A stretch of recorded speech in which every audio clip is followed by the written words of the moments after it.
कि शहबाज साहब वही बात है कि जो हम उस पर भी आएंगे कि 2014 के धरने की साजिश और फिर ये जो साजिश है जिसको कि कहा गया है कि गुलामी नामंजूर और हकीकी आज़ादी की एक बयानिया जो है वो तैयार किया। आप तो खुद सिक्योरिटी कमेटी के को चेयर किया आपने। इसके बाद में और साजिश में ज़मीन आसमान का फ़र्क है। 9 मई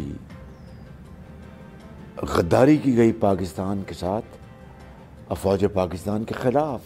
मैं ये बात आज नहीं कर रहा, जब मैं, आप जानती हैं, जब मैं वज़ीर आज़म था उस वक़्त बात मैंने की थी कि ये 9 मई को जनरल आसिम मुनीर, जिनको सिपा सलार तैन होते हुए सिर्फ अभी 6 माह गुजरे थे, उनके ख़िलाफ़ गद्दारी की गई।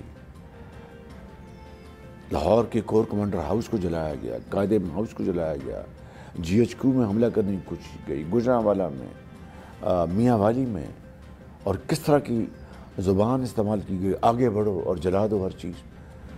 क्या कोई महज़ब मुआशरा ये गद्दारी बर्दाश्त कर सकता है? ना जमहूरियत ना डिक्टेटरशिप। तो अगर लेकिन आपके दौर में फिर उस पर कार्रवाई भी तेज़ नहीं हुई, या तो आप उसकी प्रोसिक्यूशन करते। अगर तेज़ कार्रवाई करते तो आज आप मुझे कह रही होती कि शहबाज शरीफ साहब ये तो बड़ी तेज़ी से आपने मामलात को चलाया। अगर स्लो करते तो आज आप, पॉइंट जो है, ये बात सिर्फ़ और सिर्फ कानून की है और कोर्ट प्रोसीडिंग्स की है, उसमें मेरा और आपका कोई दखल नहीं है। मगर इस बात से तो कोई इनकार नहीं कर सकता ना कि 9 मई को मुल्क के ख़िलाफ़ साजिश की गई, गद्दारी की गई। तो गद्दारी को अगर आप खुदा न खास्ता इग्नोर कर देंगे, आंख अपने उसको एक तरफ कर देंगे, तो कल को एक ऐसा बड़ा हादसा अल्लाह ना करे हो सकता है जिससे मुल्क का शराजा बिखर जाएगा।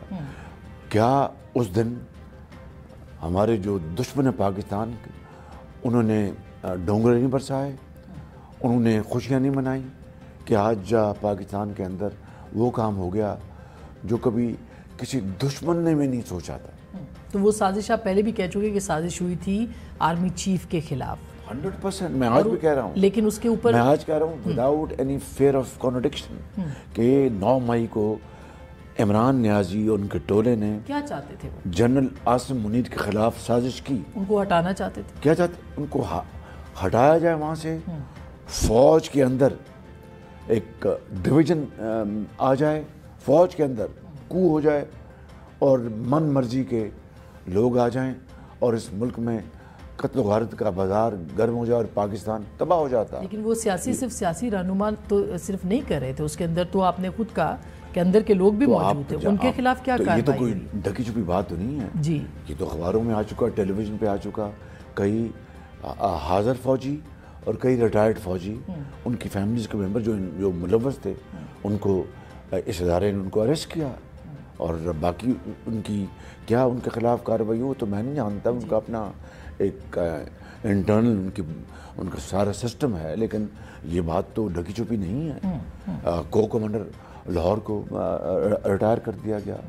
तो ये एक मुनज़्ज़म गद्दारी का मंसूबा था, साजिश थी पाकिस्तान के ख़िलाफ़, जनरल आसिम मुनीर के खिलाफ। आपकी दूसरी खबर भी है जो आप PDM के गवर्नमेंट आज ही आई है, बल्कि वो इंडेक्स जो है उसमें जो ट्रांसपेरेंसी इंटरनेशनल की रिपोर्ट आई है कि काफ़ी इम्प्रूव हुआ, यानी करप्शन कम हुई आपके दौर में PDM के। ये अल्लाह ताला का बेपाया फजल करम है।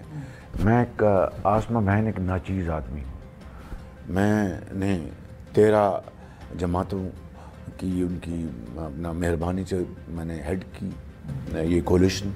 उन्होंने मुझे वज़ीर आज़म मुंतखब किया, मेरे भाई, बड़े भाई ने मुझे नामज़द किया था इस काम के लिए। तो आज अगर ये अल्लाह ताला ने ये पाकिस्तान को इज़्ज़त बख्शी है, इस खित्ते में नहीं बल्कि इंटरनेशनली,